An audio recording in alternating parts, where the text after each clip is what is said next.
السلام علیکم۔ ملکی اور غیر ملکی تازہ ترین خبروں کے لیے دیکھتے رہیں کے نیوز چینل انٹرنیشنل۔ یوٹیوب پر ہمارا چینل سبسکرائب کیجیے اور رہیں دنیا بھر کی خبروں سے باخبر۔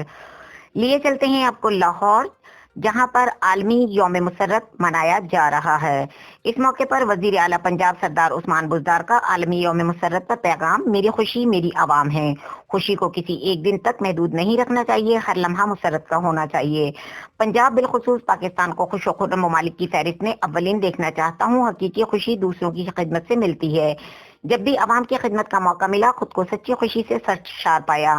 اپنے لوگوں کو مسکراتا دیکھ کر بہت خوشی ہوتی ہے۔ مصیبتوں اور آفتوں کے ایام میں مسکرانا بہادری ہے۔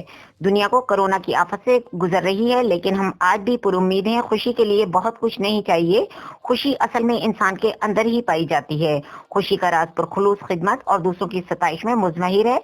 پنجاب کے لوگوں میں خوشی کا جذبہ سب سے زیادہ ہے۔ خدا کرے میری ارض پاک پر اترے وہ فصل گل جسے اندیشہ زوال نہ ہو۔